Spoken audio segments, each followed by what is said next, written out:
Nga tăng cường tấn công Sumy và Kharkov, Ukraine cảnh báo nguy cơ leo thang xung đột. Một chỉ huy cấp cao của Ukraine cho biết lực lượng Nga đã phát động một cuộc tấn công mới vào hai khu vực chiến lược ở đông bắc nước này, Sumy và Kharkov. Đây có thể là dấu hiệu cho thấy Moscow đang gia tăng sức ép để giành lại quyền kiểm soát biên giới và thiết lập mặt trận chiến đấu mới. Tháng 8 năm ngoái, khu vực Sumy ở đông bắc Ukraine đã trở thành bàn đạp cho cuộc tấn công bất ngờ của Ukraine vào vùng biên giới Kursk của Nga. Moscow đã chiến đấu trong nhiều tháng để xóa bỏ sự hiện diện của Kyiv trên lãnh thổ của mình. Cho đến vài tuần trước, những nỗ lực của Moscow đã có một số hiệu quả. Quân đội Nga hiện đã quay trở lại nhiều khu định cư ở Sumy và đang ném bom dữ dội vào các ngôi làng gần biên giới. Hàng ngàn người đã phải di tản, phần lớn phải tìm nơi trú ẩn tại trung tâm hành chính của khu vực. Các cuộc không kích và pháo kích dữ dội vẫn tiếp diễn ở Kharkov, khu vực giáp ranh với vùng Belgorod của Nga. Mặc dù lực lượng Nga đã phát động các cuộc tấn công xung quanh thành phố Kupiansk vào ngày 9 tháng 4,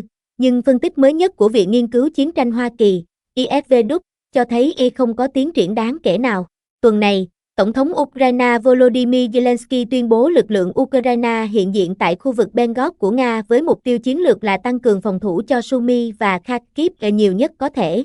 Tướng Oleksandr Syrskyi, Tổng tư lệnh quân đội Ukraine, cho biết trong một cuộc phỏng vấn với hãng thông tấn LBU được công bố vào ngày 9 tháng 4 rằng hoạt động tấn công của Nga đã gần như tăng gấp đôi chỉ trong tuần qua, một dấu hiệu đáng lo ngại cho thấy cuộc xung đột đang bước vào giai đoạn leo thang mới. Trước đó, trong cuộc phỏng vấn với tờ Le Figaro vào cuối tháng 3 năm 2025, Zelensky đã cảnh báo rằng Tổng thống Nga Vladimir Putin muốn mua thời gian để chuẩn bị cho một cuộc tấn công mùa xuân tập trung chủ yếu vào hai mặt trận Sumy và Kharkov. Trong một tuyên bố riêng, ông cũng gọi Zaporizhzhia là khu vực có nguy cơ bị tấn công. Vào ngày 10 tháng 4, đài truyền hình nhà nước Ukraine Supin dẫn lời phó chánh văn phòng Tổng thống Ukraine cho biết Nga đang có kế hoạch tăng cường tấn công vào nhiều điểm nóng dọc tiền tuyến. Lời cảnh báo của Tổng thống hoàn toàn đúng. Cuộc tấn công này thực sự đã bắt đầu rồi, tướng Syrskyi nhấn mạnh. Vào cuối tuần, Bộ Quốc phòng Nga tuyên bố đã chiếm được làng Basova ở tỉnh Sumy. Tuy nhiên, người phát ngôn của cơ quan biên phòng nhà nước Ukraine,